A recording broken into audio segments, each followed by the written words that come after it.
Okay, today we're going to look at forming and naming ionic compounds. So first of all, an ionic compound or ionic bond is a bond made by a force of attraction between two oppositely charged ions in a compound. So one would be a positive ion and one would have a negative ion. That means, like, if we've looked at positives and negatives before, one atom has lost an electron and one atom has gained an electron. And you can lose or gain more than one electron. So you might have an atom with 2 pluses beside it, and an atom with 2 negatives, or 3, and so on. But it is the complete transfer of electrons from one atom to another.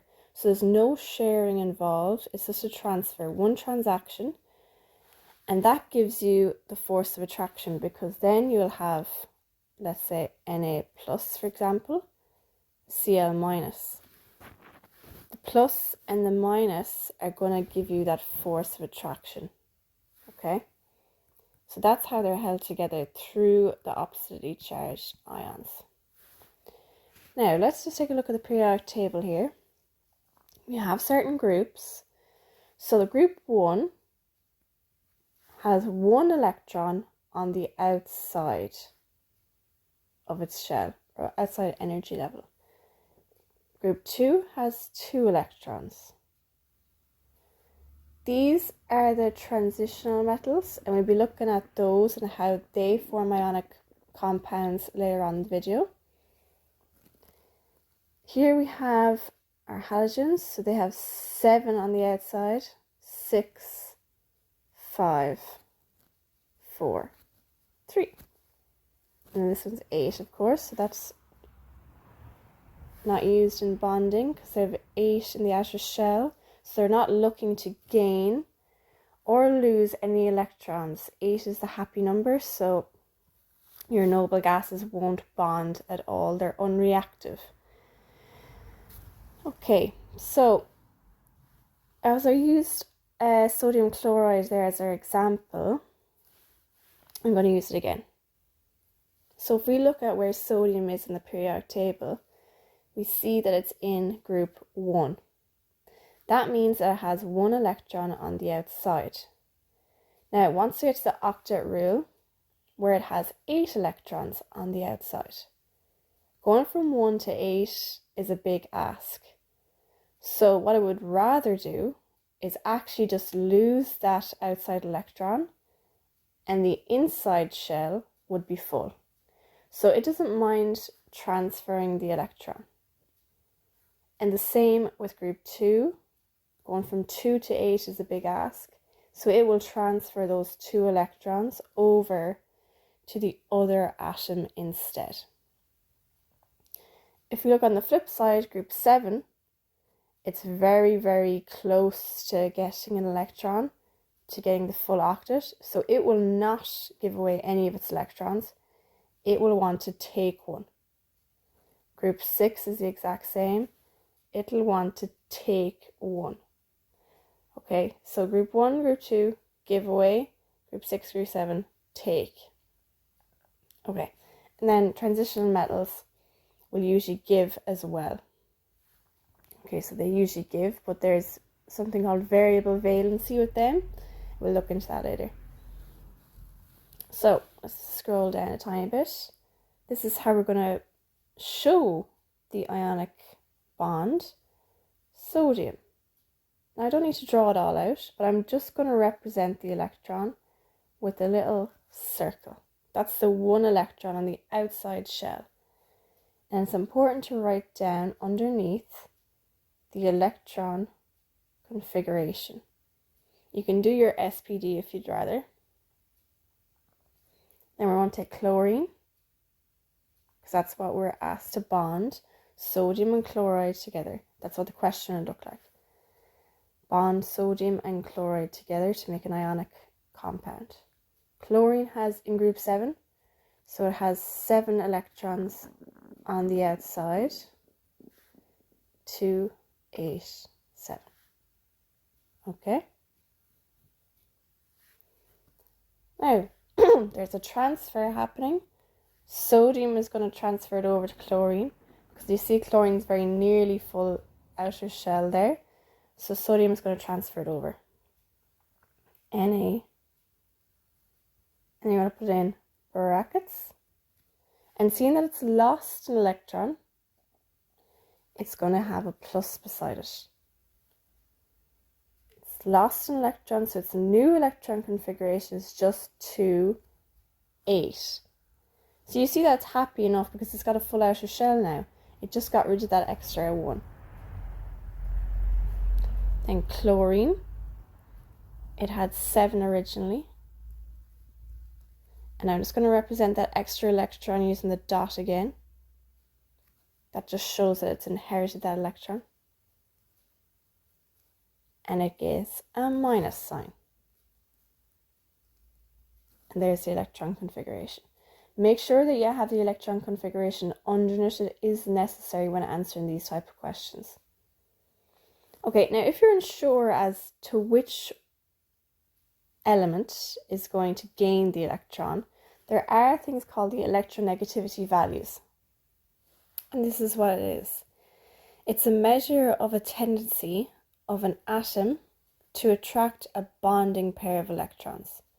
So how much an atom wants an electron or not. So this is in your books, in the Chemistry Live book, and you can also get it online as well. So if you look up the electronegativity value of sodium, underneath it will be 0.93. Chlorine will have 3.14. The higher the number, the more it wants that electron. So you can see that chlorine is the one out of that pairing that's going to take the electron. And that's what's happened up here. Chlorine took that electron. So you can do it either way. Using the periodic table just seems quicker to me. We know that group 1, group 2 usually give, group 6, group 7 usually take. Okay? So now, also just to clarify here, that we have a staircase in a way that separates the periodic table into 2 sections, metals and non-metals. I'm going to draw it in here now for you. Starting up here, work our way down, and it's just a staircase all the way down.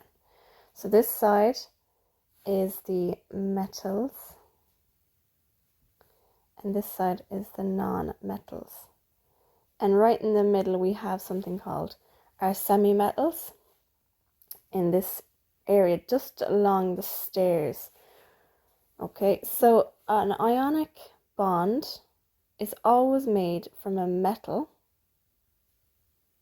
and a non-metal. Okay, so that's one thing to remember as well. And it's handy is to look at a compound and see if it's an ionic bond or not. You can use that little trick most of the time. See if one's a metal, one's a non-metal, and you'll know straight away if it's an ionic bond.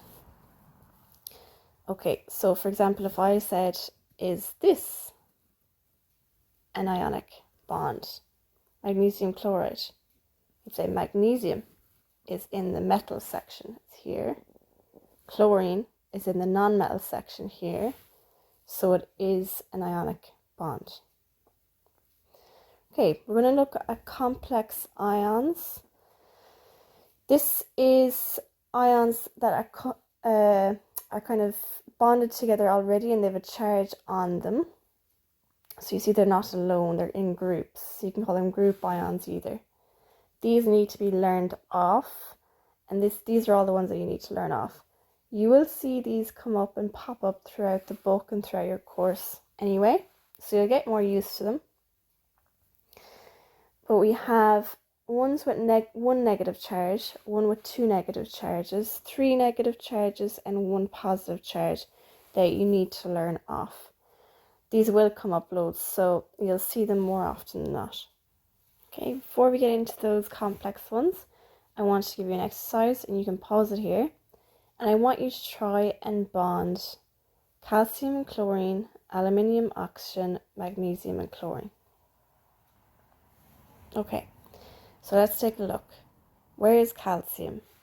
Calcium is in group 2. so it has 2 electrons on the outside. Chlorine is in group 7, so it has 7 electrons on the outside. Chlorine wants to gain 1, and chlorine nearly always gains 1. Okay, so I'm going to actually just put up a minus sign above that group. All of these want to gain 1 to get that full outer shell. Even if I do it for the next one, oxygen always wants to gain 2 because it's got 6 at the moment, so it's going to get another 2 electrons to get a full outer shell. You can remember those charges there, they never change. So group 1 usually give 1 away. They're happy enough to give that away. Group 2 usually give 2 away. Okay, these are the transition metals. Haven't touched on them. This is group 3. They usually give 3 away, and we can leave it at that for the moment. So really it's a balancing of charges when you're doing this. Okay, chlorine 1. It always comes with a 1 minus. If it's going to bond with something, it's going to take that electron. Let's look at calcium. Calcium usually gives 2 electrons. And it's kind of like ratios now. You need to balance out the charges. So calcium has 2 charges because it's going to give away 2 electrons. But chlorine only wants to take 1. So what we're going to do is introduce another chlorine. Now it's a 1:2 ratio, and that gives you your chemical formula. Calcium chloride. And that's it done. Let's do magnesium chlorine again. So find magnesium, group 2, chlorine, group 7. Magnesium is 2 pluses, chlorine 1. Again, we need to balance it out by adding another chlorine. So I have 2 positives, 2 negatives. The formula is magnesium chloride. Okay, now we're going to do aluminium oxide. So aluminium, where is it? Aluminium is here in group 3. So it's going to have 3 pluses. Oxygen is in group 6 here, so it's going to have 2 negatives. Now you cannot take a positive away or take a negative away, you just have to keep adding more atoms until they balance each other. So I'm going to have to add another one of these and another one of these. Still not balanced, but we have 6 and 4. If I add another one of these, they've balanced each other out. So I have 6 positives, 6 negatives. So my formula is Al2O3. And that's how you do those ones. Okay, let's look at the complex ions.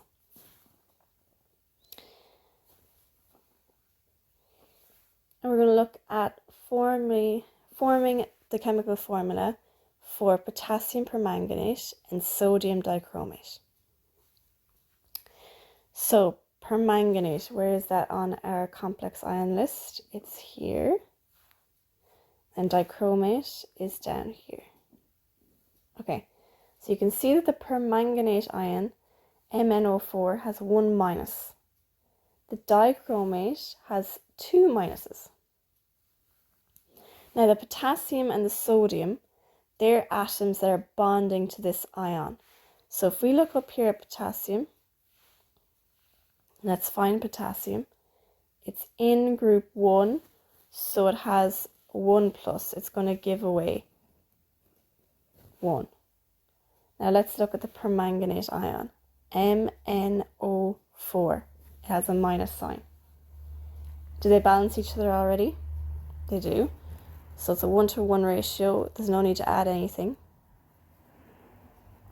And that's it. KMnO4. You leave out any minuses, they're balanced. It's a balanced ion. So if you want to pause and do sodium dichromate, do. So dichromate ion, Cr2O7 with 2 minuses. look up to where sodium is, and you'll see sodium has 1 plus. They're not balanced. I do need to add in another positive, so I'm going to add in a second sodium. And that's going to look like Na2, because there's 2 of them, Cr2O7. And there is your formula for that ion. So here's our transition metals. Again, they're in the middle here in this section. Now these can vary with how many electrons they give in a bond. And how we can figure it out is by looking at these 2 examples here. They're both iron chloride, but we see that the first one, iron is bonded to 2 chlorine atoms. The second one over here, iron is bonded to 3 chlorine atoms.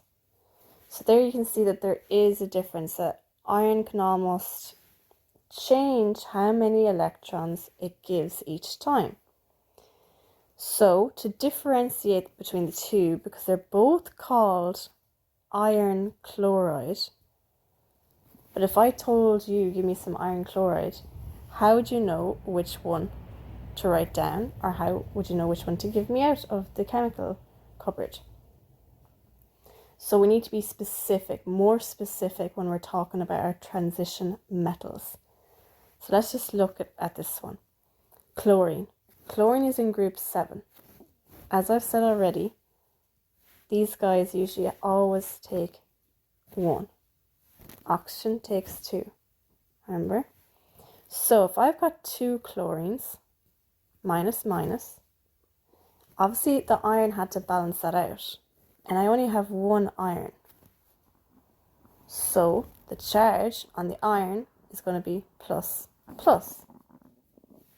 So iron in that instance gave 2 electrons away.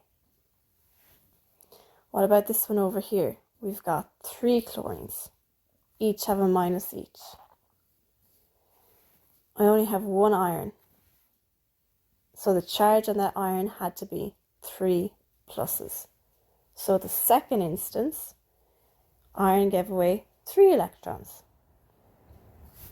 So our naming system for the first one, it's iron, then in brackets, 2, like Roman numerals, 2 lines, chloride.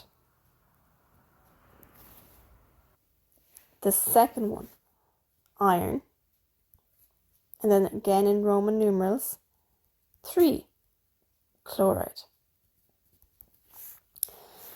And then this Roman numeral section right here, it tells you the amount of electrons it has given away in the bond.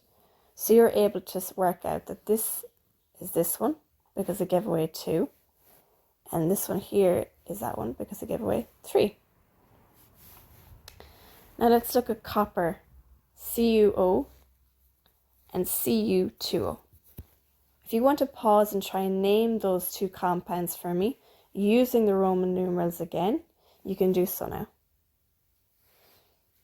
Okay, so copper is in the transition metals, so I'm going to focus on the oxygen to give me some hint of where to start. So oxygen is in group 6, it's got 2 minuses. I only have 1 oxygen here, and I only have 1 copper here. So the copper has to balance out the oxygen on its own, so it has to be 2 pluses. So you're going to call this one copper 2 oxide.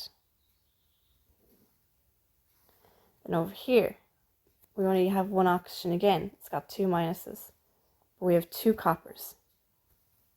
So each copper gets 1 plus only, and we have 2 pluses, 2 negatives.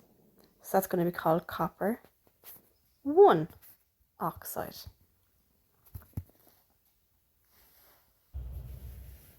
Okay, so here we have some more examples.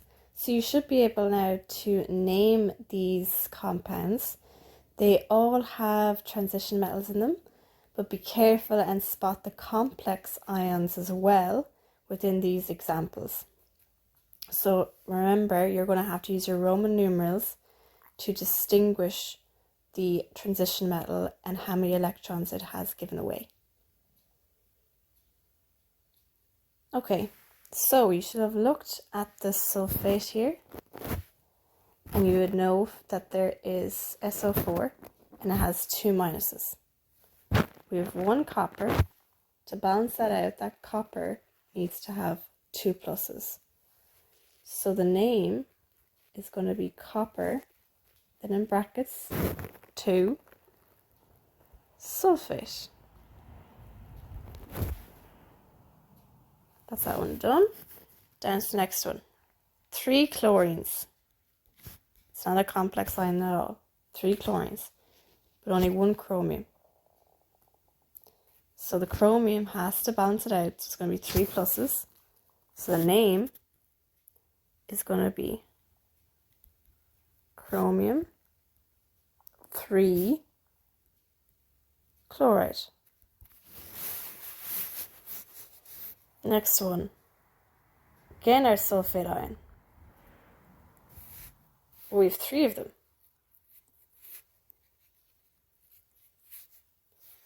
And we have 2 chromiums. So each, I have 6 negatives to balance out. Only 2 chromiums, so each have to have 3. So that's going to be called chromium 2 sulfate.